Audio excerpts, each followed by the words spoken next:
Yomon odamlar yo'q. Dunyoda butkul. Yomon xayollar bor. Yomon o'ylar bor. Kasalga chalinsa agar atirgul, xazon nafasi bor. Xazon bo'ylar bor. Ba'zan ko'z yetolmay qolar yulduzga, mavhum ko'lanka bor. Og'ir bulut bor. Yomon odamlar yo'q dedim-ku sizga. Yomon sharoit bor. Yomon muhit bor. Kazzobni onasi suyar erkalab, bolasi suykalar o'padi dildor. Aslida hammamiz yaxshilik taraf. Yomon odamlar yo'q, manfaatlar bor. Assalomu alaykum. Azizlarim, qadrdonlarim. Bugun sizlar bilan sezib turganingizdek negativ fikrlash haqida suhbatlashamiz. Insonning negativ fikrlashi, yomon narsalar haqida o'ylashi va mana shu narsalar uni hayotida qanaqangi muhim ustunlarni tashkil etadi va bulardan qanday chiqish kerak bo'ladi, bular haqida batafsil suhbatlashamiz. So'zimni Jaloliddin Rumiyni shunday bir so'zlari bilan boshlamoqchiman.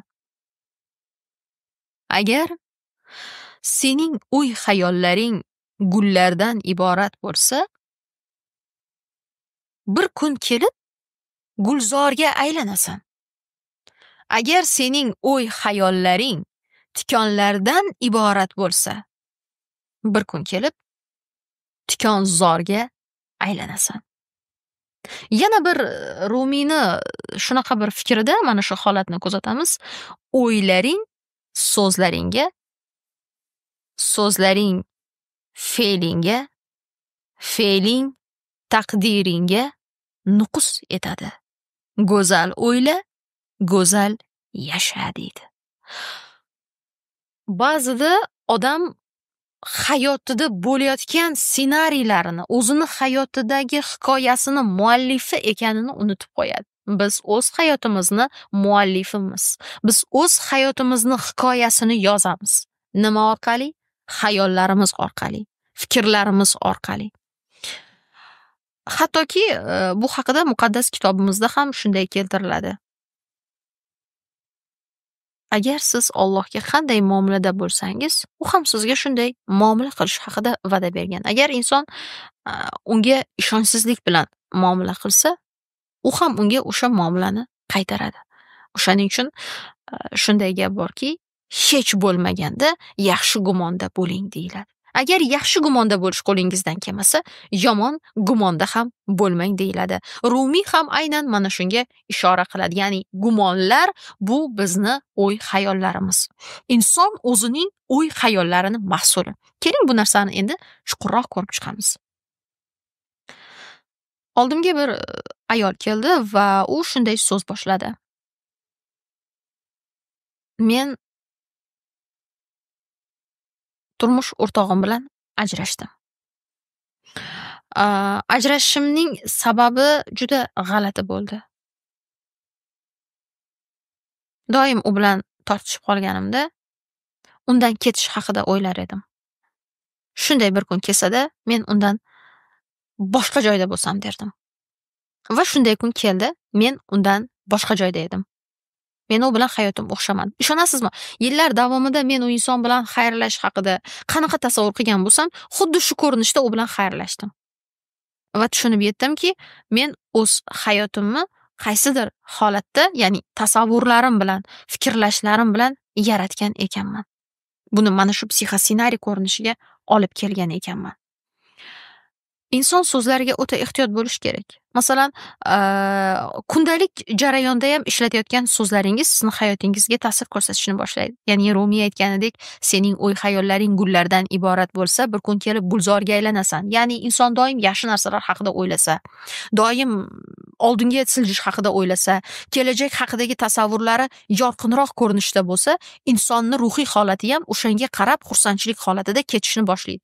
Agar inson doim tashvish haqida, muammolar haqida, hayotidagi o'sha qiyinchiliklar haqida, bundan chiqib ketolmayotganligi haqida nolayversa, noshukrlik ko'rinishida nolishni boshlasa, asta-sekinlik bilan insonning hayoti mana shu ko'rinishga kelishni boshlaydi. Insonni negativ fikrlari asta-sekin uning hayot tarzini tashkil etadi.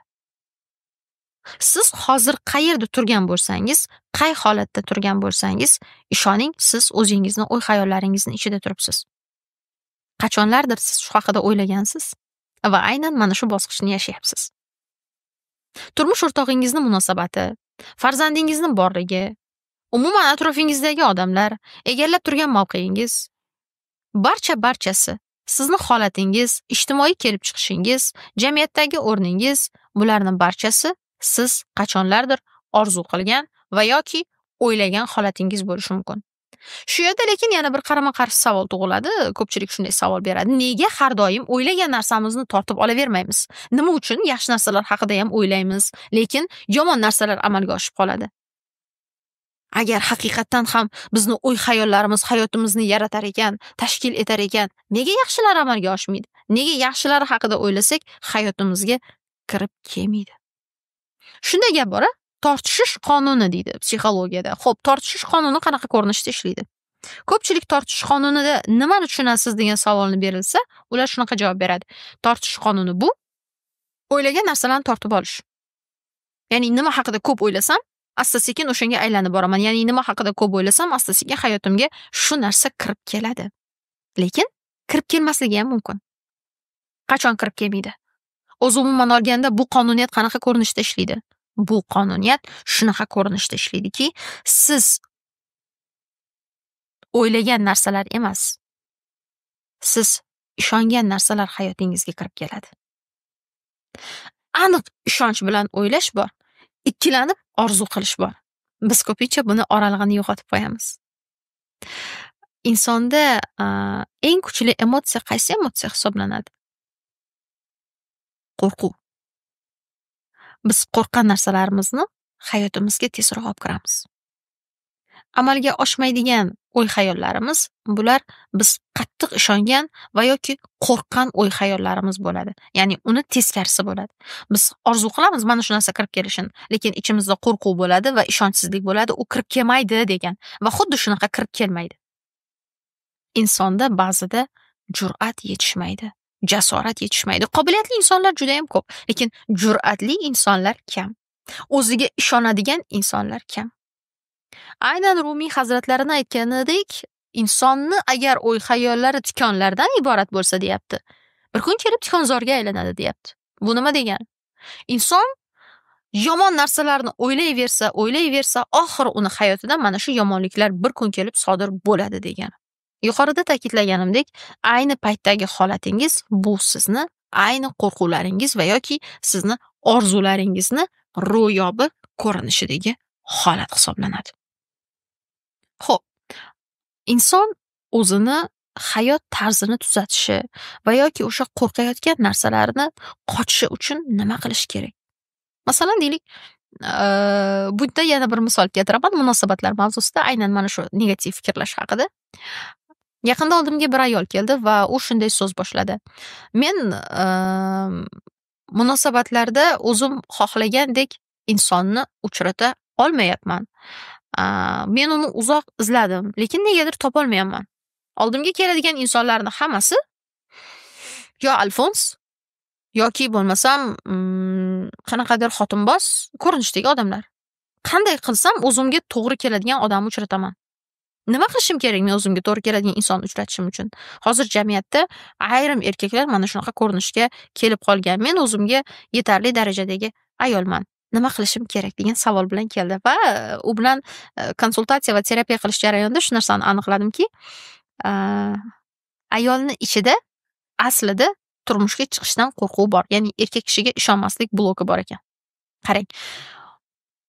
Hayotiga shunaqa inson kirib kelsa qo'rqadi. Ayni paytda xohlaydi, ayni paytda xohlamaydi. Qanday qilib bir vaqtni o'zida xohlash va yoki xohlamaslik mumkin? Zerikkanda xohlaydi, o'zini yolg'iz his qilganda xohlaydi, lekin unda inson kirib kelsa, unda ko'nikma yo'qligi uchun, erkak kishi bilan muloqot qilishda ko'nikma yo'qligi uchun, u bilan qanday suhbatlashish, u bilan qanday yashash tarzi yo'qligi uchun bu narsa esdan chiqib ketadi. Bilasizmi, men shu narsani kuzatdim. Kuchli ayollar haqida shu narsani kuzatganimda bir narsa kelib chiqdi. fikrimni bo'lishmoqchiman.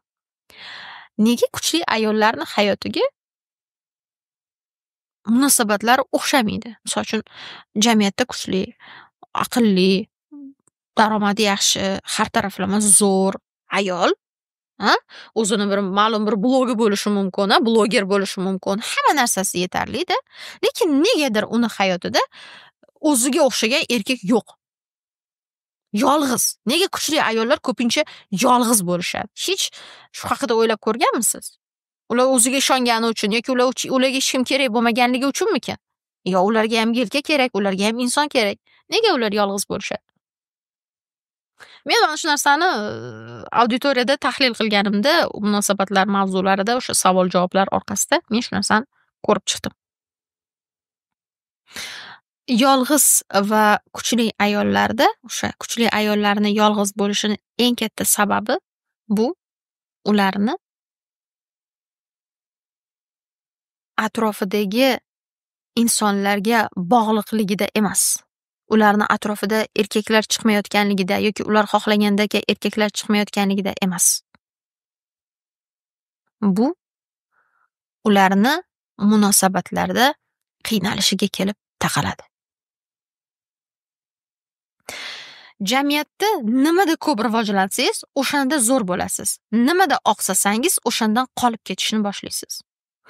Uy bekalarida shu narsani kuzatish mumkin. Ular har kuni eri bilan tortishadi, har kuni suhbatlashadi. Ularda erkak kishidan pul olish yoki bir erkak kishi bilan muloqot qilishda ancha-muncha ko'nikmalar bor. Yoki har kuni ovqat pishiradi, uyni yig'ishtiradi. Ularda bu ko'nikmalar bor. Lekin jamiyatda o'zi erkakka aylanib boradigan ayollarda ko'pincha biznes masalasida, hamkorlik masalasida munosabatlar o'rnata oladi-yu, lekin munosabat mavzusida kelganda ular to'xtab qolishadi. Chunki ular yarim erkakka aylanganligi uchun ayollikni unutib qo'yishadi. Haqiqiy ayol qanaqa bo'lish kerakligini unutib qo'yishadi. Ohangida, o'zini tutishida, so'zlarida barchasini unutib qo'yishadi. O'sha uchun ularda erkaklar bilan tez-tez konflikt yuzaga keladi, nizo yuzaga keladi va mana shu konflikt va nizo ko'paygandan keyin ular shunday gaplarni aytadi. Erkaklarsiz ham yashay olaman, menga erkaklar kerak emas. Lekin ayol kishi erkak kishisiz yasholmaydi. Har bir ayolni yonida jufti bo'lish kerak. Erkakning ham oldida ayol bo'lish kerak. Aslida ideallikni qidirganimiz sari biz ideallikdan uzoqlashishni boshlaymiz. Erkakning ham ideali yo'q. Ayolning ham ideali yo'q. Idealni qidirgan odam oxir oqibat yolg'iz qolib ketadi. Agar insonni o'y xayollarida men yolg'iz qolib ketaman, meni hech kim yaxshi ko'rmaydi, meni hech kim sevmaydi, bu ham menga baribir xiyonat qiladi, bu ham baribir meni tashlab ketadi degan fikr bo'lsa, haqiqatan ham bir kun kelib Rumiy hazratlari aytgandek, gulzor yoki tikonzorga aylanadi. Va xuddi mana shu narsa ta'sir qilishni boshlaydi. Shuning uchun inson avvalambor mana shu o'zi haqidagi fikrlariga e'tibor berish kerak. Siz hozir o'zingizni, kelajagingizni qanday tasavvur qilyapsiz? Nimadan qo'rqasiz? Miyangizni egallaydigan eng negativ fikr nima? Keling, men sizga bu bo'yicha bitta vazifa beraman. Inson so'zlariga e'tiborli bo'lish kerak. Har bir aytayotgan so'ziga, har bir gapirayotgan gapiga, ayniqsa o'zi haqida aytayotgan gaplarga. Masalan, deylik, siz kim bilandir tanishganingizda o'zingiz haqingizda qanday ma'lumot berasiz? Siz kimsiz? Ko'pincha notiqlik va liderlik kursida o'quvchilar kelganda men ularga birinchi bo'lib auditoriyada hayajon bo'ladi, omma oldida hayajon bo'ladi va ularga men shunaqa savol beraman. Xo'p, siz kimsiz deyman. O'zingiz haqingizda gapirib bering. Ular to'xtashadi. Men paloncha, pismadoncha, mana bu narsaga qiziqaman, mana bu yerda o'qiganman deydi. Men aytaman, yo'q. Siz kimsiz? Siz o'zingiz haqingizda gapiring. Haqiqiy o'zingiz haqingizda gapiring. Va asta-sekin ularda o'sha ochilish holatlari bo'ladi. Inson avvalambor o'zi bilan samimiy bo'lish kerak. O'zi bilan ochiq gaplashish kerak. Men kimman degan savolga inson to'g'ri javob berish kerak. Ko'pincha biz o'zimiz haqimizda qanaqa ma'lumot beramiz? Men qaysarman, men o'zi yomonroqman, men tezda voz kechaman, men mana bu narsaga chidamayman, mana bu narsaga qo'limdan kelmaydi, bunga kuchim yetmaydi degan gaplarni o'zimiz haqimizda mana shunaqa bir yomon fikrlarni yoki negativ fikrlarni aytamiz. Yoki bo'lmasam omadsizliklarimiz va muvaffaqiyatsizliklarimiz haqida birinchi munosabat o'rnatgan odamimizga aytishni boshlaymiz. Tabiiy holki, birozdan keyin u bizga mana shu munosabatni qaytarishni boshlaydi. Siz o'zingizni nimada munosibman deb bilsangiz, hayotda o'sha narsaga erishasiz. Lekin oynani oldida turib men munosibman, men gullarga munosibman, men unga munosibman, men bunga munosibman desangiz u tilingizda. Lekin siz buni ichkaridan his qilmasangiz, sizni ichkaridagi hissiyotingiz ishlaydi, nutqingizdagi so'zlaringiz emas. Demak, inson avvalambor tilini va nutqini emas, fikrlarini tuzatishdan boshlash kerak. Chunki fikrlar bizni nutqimizga chiqadi. Fikrlashda tizim bo'lish kerak. Fikrlashda struktura bo'lish kerak. Tizimli fikrlash qanaqa ko'rinishda bo'ladi? Oddiy misol, har bir jarayonda reja muhim hisoblanadi. Keling, sizga bir vazifa beraman, aynan negativ fikrlashdan qochish bo'yicha. Qo'lingizga bir qog'oz bilan ruchkani olasiz va shunday yozasiz.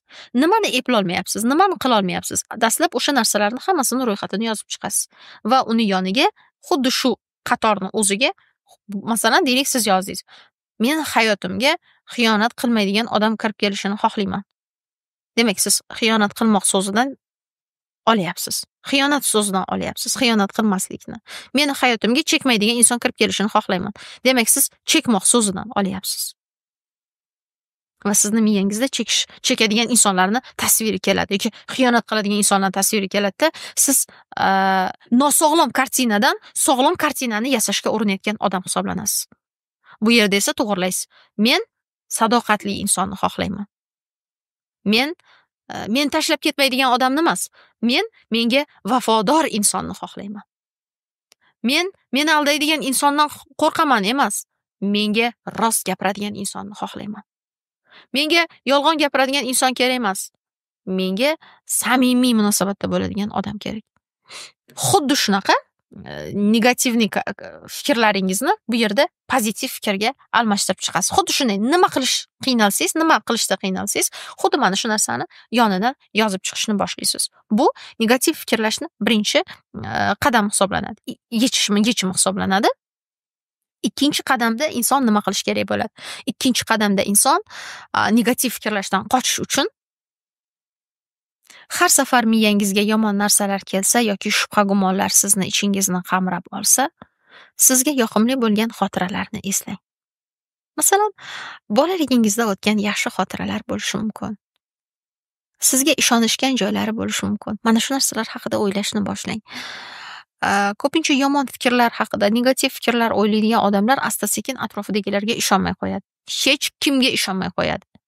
Hech kimga ishonmaslik va o'ta ehtiyotkorlik bo'lish ham insonni boshqalardan uzoqlashtirib, o'zini yolg'iz his qilishga olib keladi. Aslida odamni boshqalarni ishonchsizligi emas, o'ziga bo'lgan ishonchsizligi sindiradi.